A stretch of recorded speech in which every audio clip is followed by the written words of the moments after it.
مسلک اعلیٰ حضرت سلامت رہے۔ بسم اللہ الرحمن الرحیم، نحمد ونصلی ونسلم علی رسولہ الکریم، اما بعد۔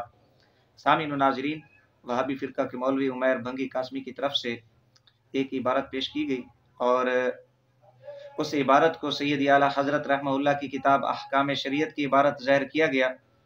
پھر مقابلے میں وہ عبارات پیش کی گئیں جن میں انبیاء علیہ السلام کی عصمت کا ذکر ہے، عصمت کے متعلق گفتگو ہے، اور نتیجہ یہ نکالا اور عوام کو گمراہ کیا کہ جی یہ دیکھیں، یہ سنی حضرات حضرت مولانا احمد رضا بریلوی علیہ رحمہ کو معصوم سمجھتے ہیں۔ ہمارا عقیدہ اس متعلق کیا ہے وہ بیان کرنے کی ضرورت نہیں ہے، وہ اس لیے کہ ہمارا عقیدہ خود اس عمیر بھنگی قاسمی کی زبان سے بیان ہو گیا۔ فتاوی رضویہ شریف کے حوالہ سے خود اس نے بیان کیا کہ حضرت مولانا احمد رضا بریلوی علیہ رحمہ لکھتے ہیں کہ انبیاء علیہ السلام کے علاوہ انسانوں میں کوئی بھی معصوم نہیں ہے۔ یہ ہمارا عقیدہ تھا جو اس نے خود بیان کر دیا۔ میرے سامنے فتاوی رضویہ جلد نمبر 14 آپ کو دکھ رہا ہوگا، صفحہ نمبر 187 اس میں دیکھیے یہ لکھا ہوا ہے، اس میں انہوں نے کہ جس طرح اجماع اہل سنت ہے کہ بشر میں انبیاء علیہ السلام کے سوا کوئی معصوم نہیں، جو دوسرے کو معصوم مانے اہل سنت سے خارج ہے۔ دوسرے کو جو معصوم مانے گا وہ اہل سنت سے کیا ہوگا؟ خارج کہلائے گا۔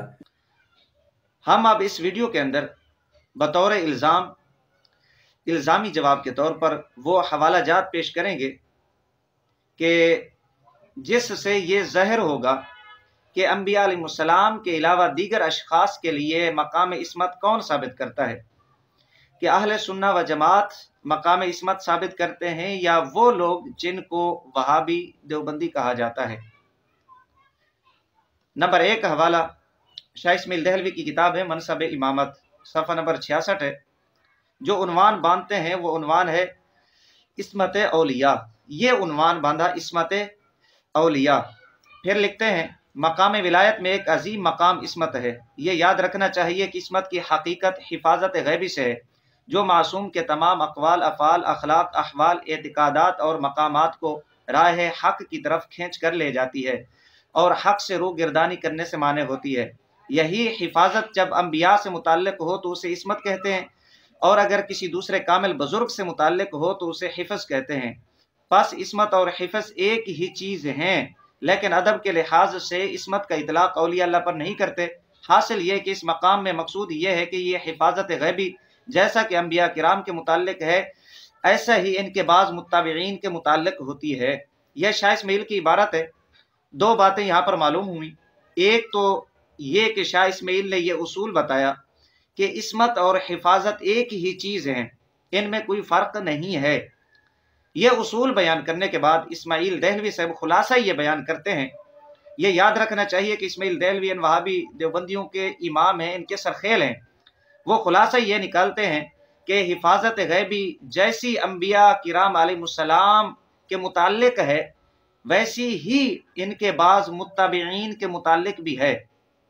یوں سمجھیں، یہ اصول مد نظر رکھ کر کہ حفاظت اور عصمت میں کوئی فرق نہیں ہے، یوں سمجھیں اور یوں کہیں کہ جیسی عصمت انبیاء علیہ السلام کے متعلق ہے ویسی ہی ان کے بعض متابعین کے متعلق ہے۔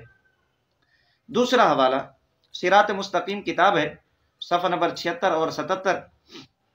یہی شاہ اسماعیل دہلوی جو وہابیہ دیابنہ کے سرخیل ہیں لکھتے ہیں کہ پس وہ ضرور انبیاء کی اس محافظت جیسی نگہبانی کے ساتھ کامیاب ہوتا ہے جس کو عصمت کہا جاتا ہے، یعنی وہی عصمت جو انبیاء علیہ السلام کی ہے۔ انبیاء علیہ السلام کے علاوہ جو اولیاء ہیں وہ اس میں ضرور کامیاب ہوتے ہیں، صفحہ نمبر 76۔ اور پھر صفحہ نمبر 77 کے اوپر لکھتے ہیں کہ یہ حفظ انبیاء اور حکماء کا نصیب ہے اور اسی کو عصمت کہتے ہیں۔ اب یہاں سے آپ اندازہ کریں کہ مقام عصمت جو انبیاء علیہ السلام کے متعلق ہے یہ کن کے لیے ثابت کر رہے ہیں۔ تیسرا حوالہ شاہ اسماعیل دہلوی کی ہی کتاب ہے، صفحہ نمبر 393 اور 94، کتاب کا نام ہے ابقات۔ یہ عصمت کی تقسیم کرتے ہوئے لکھتے ہیں عصمت کی دو قسمیں، ایک عصمت مطلقہ اور دوسری عصمت مقیدہ۔ پھر اس کے تحت لکھتے ہیں کہ اس کا مطلب یہ ہے کہ خاص قسم کے افعال و اعمال اور اقوال اور علوم میں عصمت کو ثابت کیا جائے۔ بالفاظ دیگر یوں کہا جائے کہ جس منصب کے فرائض اس شخص کے سپرد ہیں، اس منصب سے جن امور کا تعلق ہے ان میں وہ معصوم ہوتا ہے، یعنی غلطی ان خاص امور میں اس سے صادر نہیں ہو سکتی۔ جی یہ انبیاء علیہ السلام کے متعلق بات نہیں ہو رہی، انبیاء علیہ السلام کے علاوہ کے لیے یہ بات ہو رہی ہے۔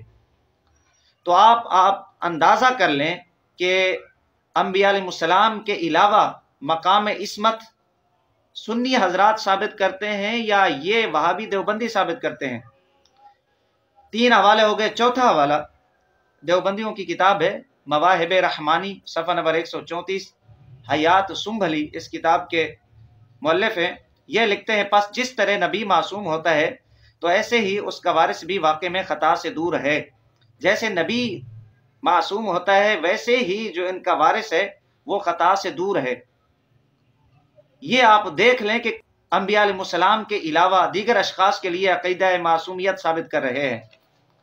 اور پھر انہوں نے رشید احمد گنگوہی کے متعلق لکھا، یہ تذکرۃ الرشید ہے، سب سے معتبر مستند کتاب ہے رشید احمد گنگوہی کی سوانح حیات کی، صفحہ نمبر 16 اور 17 ہے۔ لکھتے ہیں کہ آپ کے قدم قدم پر حق تعالیٰ کی جانب سے نگرانی و نگہبانی ہوتی تھی۔ آپ اولیاء اللہ کے اس اعلیٰ طبقہ میں رکن اعظم بن کر داخل ہوئے تھے کہ جن کے اقوال و افعال اور قلب و جوارح کی ہر زمانہ میں حفاظت کی گئی ہے، اور جن کی زبان اور اعضائے بدن کو تائید و توفیق خداوندی نے مخلوق کو گمراہی سے بچانے کے لیے اپنی تربیت اور کفالت میں لے رکھا ہے۔ آپ نے کئی مرتبہ بحیثیت تبلیغ یہ الفاظ زبان فیض ترجمان سے فرمائے، سن لو حق وہی ہے جو رشید احمد کی زبان سے نکلتا ہے، اور بقسم کہتا ہوں کہ میں کچھ نہیں ہوں مگر اس زمانے میں ہدایت و نجات موقوف ہے میری اتباع پر۔ صفحہ نمبر 16 اور 17 تذکرۃ الرشید جلد 2۔ اس عبارت سے جو باتیں ظاہر ہوتی ہیں وہ یہ کہ گنگوہی کی قدم قدم پر حق تعالیٰ کی جانب سے نگرانی ہوئی۔ دوسری بات یہ معلوم ہوئی کہ خدا تعالیٰ نے رشید کی زبان اور اعضاء کو اپنی تربیت اور کفالت میں لے رکھا تھا۔ تیسری بات وہ یہ کہ گنگوہی صاحب کا تعلق اولیاء اللہ کی اس جماعت سے تھا جن کے افعال، اقوال اور قلب و جوارح کی ہر زمانہ میں حفاظت کی گئی۔ یہ اندازہ کر لیں کہ کون مقام عصمت کا ڈاکو ہے۔ نمبر 4، حق وہی ہے جو گنگوہی کی زبان سے نکلتا ہے، وہی حق ہے جو گنگوہی کی زبان سے نکلتا ہے۔ یہ وہابی دیوبندی حضرات رشید گنگوہی کے متعلق عقیدہ رکھ رہے ہیں۔ اور نمبر 5، رشید احمد گنگوہی کہتا ہے کہ حق وہی ہے، رشید احمد گنگوہی کہتا ہے کہ اس زمانے میں نجات اور ہدایت میری اتباع پر موقوف ہے۔ دوسرے لفظوں میں یوں کہیں کہ جو رشید احمد گنگوہی کے ان کالے دھندوں میں ساتھ نہیں دیتا، اس کی کفری اور گستاخانہ عبارات کا ساتھ نہیں دیتا، تو وہ شخص گمراہ ہے۔ جو اس کی اتباع نہیں کرتا، اس کی نہیں مانتا، وہ شخص گمراہ ہے، ہدایت نہیں پا سکتا، وہ نجات یافتہ نہیں ہے۔ یہ وہ عقیدہ ہے جو اپنے اکابرین کے متعلق یہ وہابیہ دیابنا رکھتے ہیں۔ تو آپ اندازہ کر سکتے ہیں کہ کیا سنی حضرات مقام عصمت کے ڈاکو ہیں یا یہ وہابی دیوبندی حضرات؟ کہ حق وہی جو رشید کی زبان سے نکلتا ہے، اور رشید احمد گنگوہی کی زبان اور پھر اس کے اعضاء کو اللہ تعالیٰ نے اپنی تربیت اور کفالت میں لے رکھا ہے، اور پھر یہ اولیاء اللہ کی اس جماعت سے ہیں کہ جن کے افعال، اقوال اور قلب و جوارح کی ہر زمانہ میں حفاظت کی گئی۔ پھر سوانح حیات غلام غوث ہزاروی صفحہ نمبر 26 ہے، تھانوی کے متعلق لکھتے ہیں جو عمیر قاسمی بھنگی نے عبارت پیش کی، اس میں ناممکن کے لفظ وہاں پر یہ تبصرہ کیا کہ جی یہ دیکھیں کہ ان سے خطا ناممکن ہے۔ فتویٰ کے اندر حضرت مولانا احمد رضا بریلوی علیہ رحمہ کے قلم اور زبان سے خطا ناممکن ہے۔